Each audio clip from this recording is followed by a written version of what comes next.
Hello दोस्तों, मैं अंकुल कुमार आप लोगों का अपने YouTube channel make dream career में फिर से स्वागत करता हूं। तो हम लोगों ने झारखंड का एक सीरीज चला रहा था जिसमें हम लोग झारखंड की जनजाति को देख रहे थे। तो झारखंड की जनजाति का जो भी हमारा बेसिक इंट्रो था, परिचय था, वो हम लोगों ने देख लिया था। साथ ही साथ संथाल जनजाति और उरांव जनजाति का भी उनको भी देख लिए थे। अब आज हम लोग जो बात करेंगे वो बात करेंगे मुंडा जनजाति के विषय में। किसके विषय में? मुंडा जनजाति के विषय में। तो देखिए, सबसे पहले अगर हम बात करें तो जैसे कि हम लोग संथाल और उरांव को देखें, तो अगर हम बात करें झारखंड में, तो झारखंड में सबसे ज़्यादा पॉपुलेशन वाला जो जनजाति है, सबसे ज़्यादा जनसंख्या वाला जनजाति जो है वो है संथाल जनजाति। और इसी कारण से वह जनसंख्या के अनुसार से वह पहला स्थान पर आता है। दूसरा स्थान पर जो हमारा आता है जनसंख्या के आधारित पर, वो है हमारा उरांव जनजाति। और तीसरा जो है जनसंख्या के अनुसार से वो है हमारा मुंडा जनजाति। किसमें? कहाँ? झारखंड में। ठीक है। तो अगर हम बात करें झारखंड में, तो ये जनसंख्या की दृष्टि से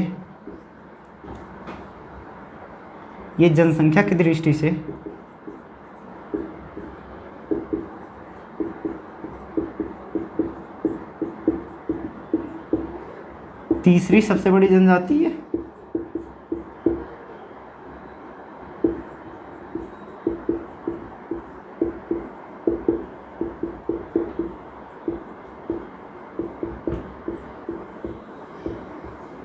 देखिए, अगर हम बात करें इनका जनसंख्या का, तो झारखंड में इनका जो जनसंख्या है वो है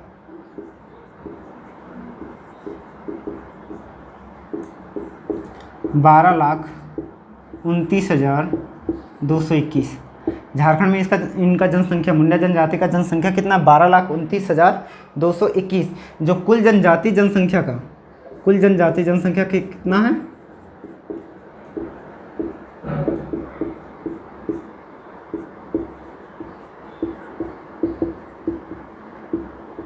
कुल जनजाति जनसंख्या का 14.21% है। कितना है? 14.21%। ये रहा इनका झारखंड में जो जितने भी जनजाति है उनका प्रतिशत। अगर हम बात करें तो इनका भाषा का, तो इनका भाषा है मुंडारी।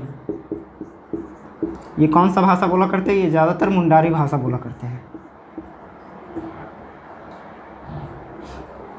और अगर हम बात करें तो ये स्वयं को होडोको बोलते हैं। क्या बोलते हैं? होडोको।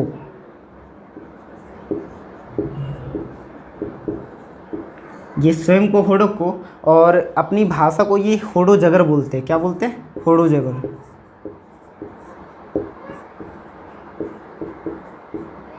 ये होडोको स्वयं को बोला करते हैं और अपनी भाषा को क्या बोलते हैं? होडो जगर।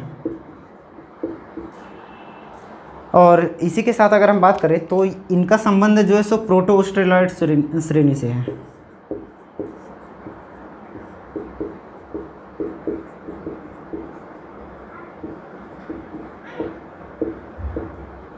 इनका संबंध प्रोटो ऑस्ट्रेलॉइड श्रेणी से है। और इनका अगर हम बोले आगमन झारखंड में, तो इनका आगमन झारखंड में लगभग 600 ईसा पूर्व में हुआ था। इनका झारखंड में आगमन कब हुआ था? लगभग 600 ईसा पूर्व में। और ये ज़्यादातर जो हैं रांची, सिमडेगा,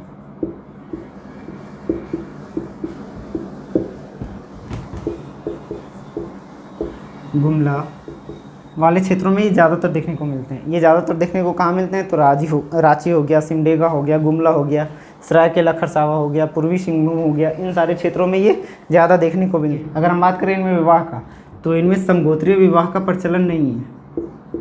मतलब समगोत्रीय विवाह का वर्जित है। समगोत्रीय विवाह क्या है? इनमें वर्जित है। मतलब जो भी वधू और वर होंगे उनका गोत्र एक समान नहीं होना चाहिए। और अगर हम बात करें कि जैसे एक हो गया कि विवाह जो वर्जित है, और अगर बात करें जो इनमें प्रचलित है, तो इनमें प्रचलित जो है उनमें से एक है राजी खुशी विवाह। अब ये राजी खुशी में क्या होता था? राजी खुशी में लड़का लड़की का इच्छा से, मतलब पुरुष और महिलाओं की इच्छा से उनकी शादी करवा दिया जाता था। और अगर हम बात करें तो और कई सारे विवाह हैं इनमें। जैसे एक हो गया राजी विवाह, आयोजित विवाह,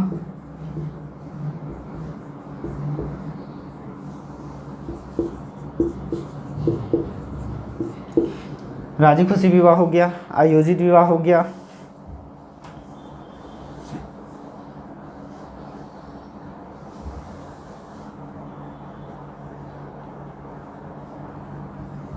और सेवा विवाह है, हठ विवाह है, और इसी तरह से बहुत सारे विवाह हैं इनमें। ठीक है, इनमें से जो तलाक हुआ करता था, मतलब डाइवोर्स जिसे बोला जाता है, तो इनमें तलाक को साकमचारी बोला जाता है। क्या बोला जाता है? साकमचारी। मुंडा जनजाति में तलाक को साकमचारी बोला जाता है। क्या बोला जाता है? साकमचारी। और इनमें विवाह को अरंडी बोला जाता है। क्या बोला जाता है? अरंडी।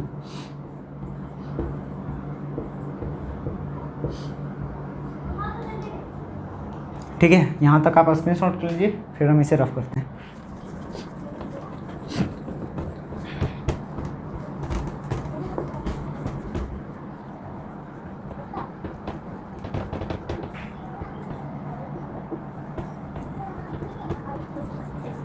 देखिए, इनमें अगर हम बात करें विधवा विवाह का, तो इनमें विधवा विवाह भी हुआ करता है। जैसे जब कोई महिलाएं या फिर जब कोई महिला है जिनका शादी हो गया और शादी होने के बाद उस महिला का पति मर गया है किसी कारणवश, तो उस महिला से भी शादी किया जाता था और उसी को विधवा विवाह बोला जाता था। और इस जनजाति में, मतलब मुंडा जनजाति में, विधवा विवाह को सगाई बोला जाता था। क्या बोला जाता था? सगाई। विधवा विवाह को सगाई बोला जाता था। इसमें युवा ग्रह होता था। इसमें युवा ग्रह को गित्ती ओड़ा बोला जाता था। इसमें युवा ग्रह को गित्ती ओड़ा बोला जाता था। और इसमें जो वधु मूल्य हुआ करता था, जिसे दहेज कहते हैं, वधु मूल्य को इसमें पोनोंग टका बोला जाता था। क्या बोला जाता था? पोनोंग टका। और अगर हम बात करें तो इसमें ग्राम प्रधान को मुंडा बोला जाता था।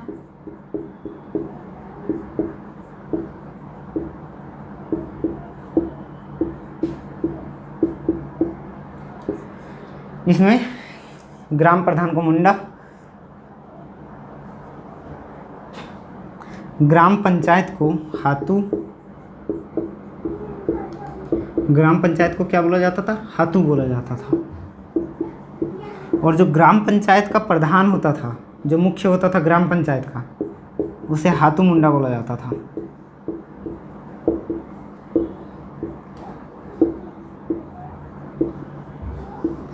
ग्राम पंचायत का प्रधान को हातू मुंडा बोला जाता था। ठीक है, और अगर हम बात करें तो इसमें एक पढ़ा हुआ करता था। क्या हुआ करता था? पढ़ा। ये पढ़ा को कई सारे गांवों को मिलाकर बनाया जाता था। कई गांवों को मिलाकर क्या बनाया जाता था? पढ़ा। और यही पढ़ा, एक तो हो गया कि पढ़ा जो है सो कई गांवों से मिलकर बना होता था। और साथ ही साथ अगर हम बात करें कि जो पंचायत जहाँ हुआ करता था, जो पंचायत स्थल हुआ करता था, पंचायत स्थल को अखड़ा बोला जाता है। पंचायत स्थल को क्या बोला जाता है? अखड़ा। ठीक है, और अगर हम बात करें तो इनमें जो पढ़ा का जो पंचायत प्रधान होता था, इस पढ़ा का जो प्रधान होता था, इसे हम यहाँ लिख दे रहे हैं। ठीक है, इसे हम बोलते थे मानकी। इसे क्या बोलते थे? जो पढ़ा पंचायत का प्रधान हुआ करता था उसे क्या? मानकी बोला करते हैं। और साथ ही साथ इसमें एक गोत्र का नाम भी है। इसमें गोत्र को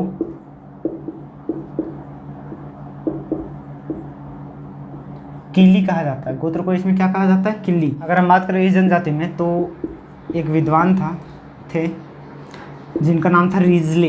और इस रिजले के द्वारा इस जनजाति का 340 गोत्र हुआ करता है। इस जनजाति में कितने गोत्र हैं? 340 गोत्र। किनके अनुसार से? रिजले के अनुसार से। रिजले के अनुसार से इस जनजाति में 340 गोत्र हैं। और अगर हम बात करें तो इसमें सोमा सिंह मुंडा के अनुसार से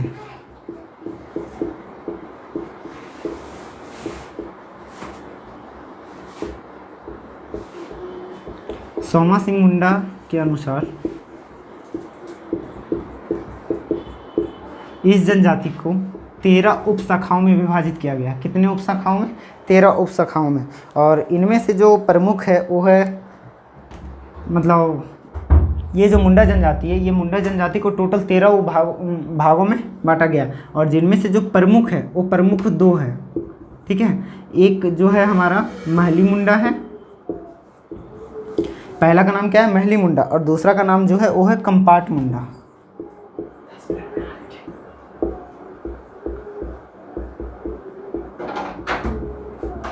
इसमें मेनली मुंडा का जो 2 प्रमुख टाइप्स है वो क्या क्या है? पहला है महली मुंडा और दूसरा है कंपाट मुंडा।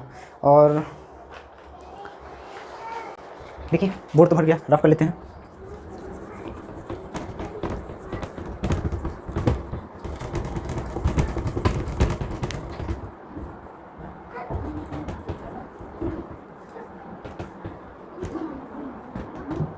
देखिए अगर हम बात करें मुंडा जनजाति में ही, तो इसी में जो महिलाएं हुआ करती थी, महिलाओं को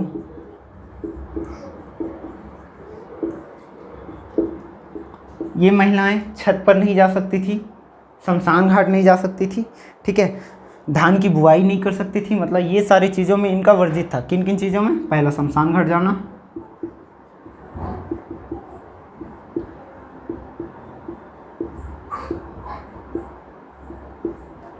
छत पर चढ़ना,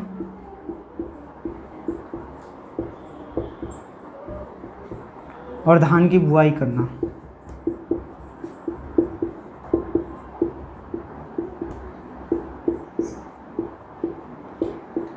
ये सारी चीज़ इनके लिए वर्जित हुआ करता था। और अगर हम बात करें तो जो सरहुल पूजा हुआ करता था, जो इनमें प्रमुख था, तो सरहुल पूजा का जो प्रसाद था वो कुंवारी लड़कियां नहीं ग्रहण कर सकती थी।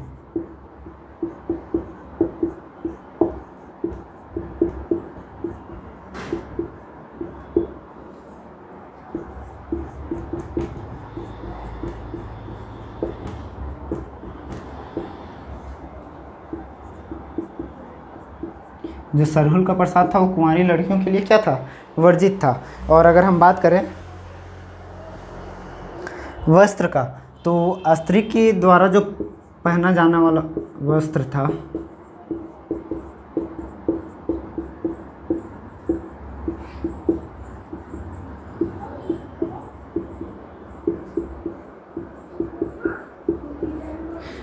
स्त्री के द्वारा जो पहने जाने वाला वस्त्र था वो था इसमें प्रेया, और पुरुष के द्वारा करेया।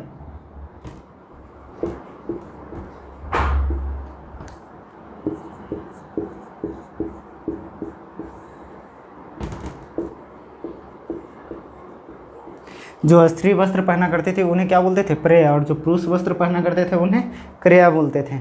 और अगर हम बात करें इनमें प्रमुख त्यौहार का, तो इनमें प्रमुख त्यौहार जो है सो बाहा है, और बुरु पर्व है, सोहराई है,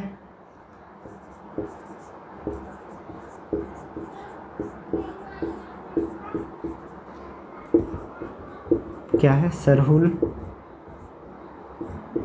कर्मा, बुरु, और इसी प्रकार से बहुत सारे पर्व थे जो इनमें प्रमुख थे, ठीक है। और अगर हम बात करें तो ये ज़्यादातर जो है सो कृषि पर आधारित होते थे। किन पर? कृषि पर। ये मुंडा जनजाति किन पर आधारित थे? कृषि पर आधारित थे। और ये कृषि के साथ साथ क्या करते थे? पशुपालन भी किया करते थे। कृषि के साथ साथ पशुपालन भी किया करते थे। और अगर हम बात करें इनका पूजा स्थल को, तो इनका पूजा स्थल को सरना बोलते हैं। पूजा स्थल को क्या बोलते हैं? सरना, ठीक है। और अगर हम बात करें इनका जो धार्मिक प्रधान हुआ करता था उसे हम क्या बोलते थे? पाहन बोलते थे। धार्मिक प्रधान को पाहन।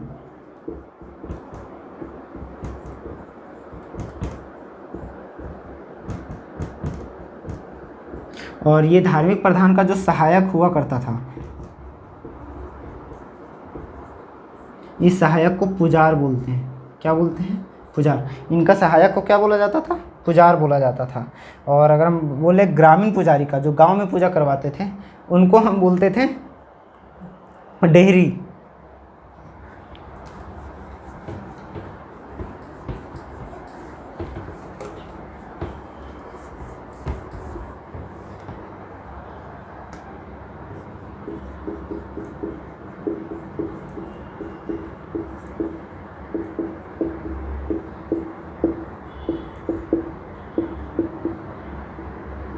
ग्रामीण पुजारी को क्या बोलते हैं? डेहरे बोलते हैं। और इसमें झाड़ फूँक की भी प्रचलन मतलब काफ़ी ज़्यादा था, मतलब झाड़ फूँक वाला सिस्टम भी इसमें काफ़ी ज़्यादा था। और जो झाड़ फूँक किया करता था उसे हम देवड़ा बोलते थे। क्या बोलते थे? झाड़ फूँक वाले को देवड़ा।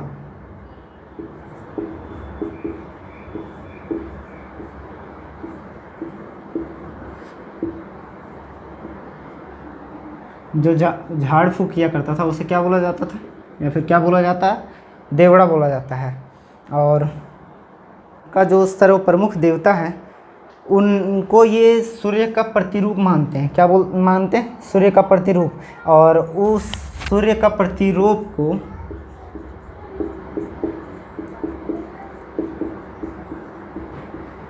सूर्य का प्रतिरूप, और इसी सूर्य के प्रतिरूप को सफ़ेद फूल सफ़ेद मुर्गे का बलि चढ़ाने का प्रथा है। इस सूर्य का जो प्रतिरूप है उनको क्या चढ़ाया जाता है? तो सफ़ेद फूल,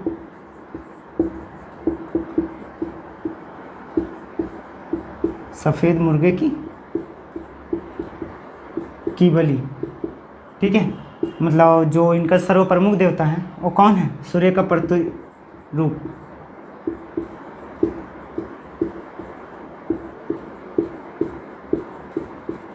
और इनको ये क्या चढ़ाया करते थे? तो सफ़ेद फूल चढ़ाया करते थे, और साथ ही साथ सफ़ेद मुर्गे की भी बलि दिया करते थे। अगर हम बात करें तो एक तो सर्वप्रमुख देवता तो सूर्य का प्रतिरूप है ही, और एक और है जिन्हें सिंह बोंगा बोला जाता है। क्या बोला जाता है? सिंह बोंगा।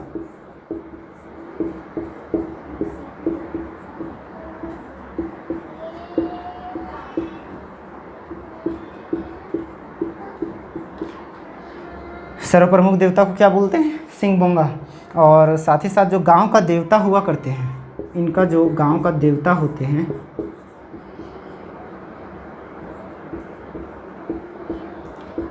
गांव का देवता को ये हाथू बोंगा बोलते हैं। क्या बोलते हैं? हाथू बोंगा।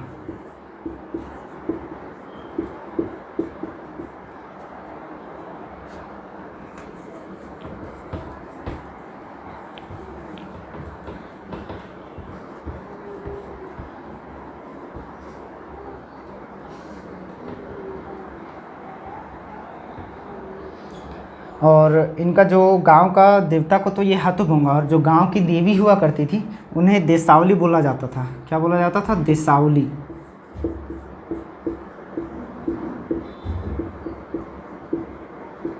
गांव की देवी देसावली बोला जाता है। और साथ ही साथ जल देवता को इनमें इकीर बोंगा बोला जाता है।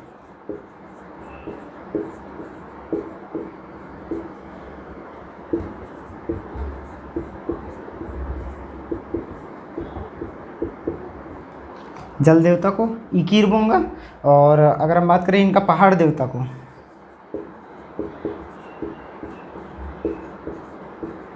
इनके पहाड़ देवता को बुरु बोंगा बोला जाता है।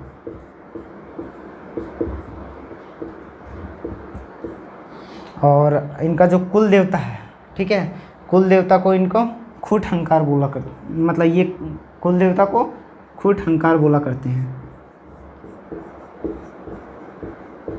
कुल देवता यानी कि जो वंशज इनका जो देवता चले आ रहे हैं उन्हें क्या बोला जाता है? खूट हंकार। ठीक है, तो ये रहा कुछ पॉइंट्स हमारा मुंडा जनजाति के विषय में। तो ठीक है, मुंडा जनजाति को हम यहीं रखते हैं, और इसी के साथ हम अपना वीडियो को एंड करते हैं। जय हिंद।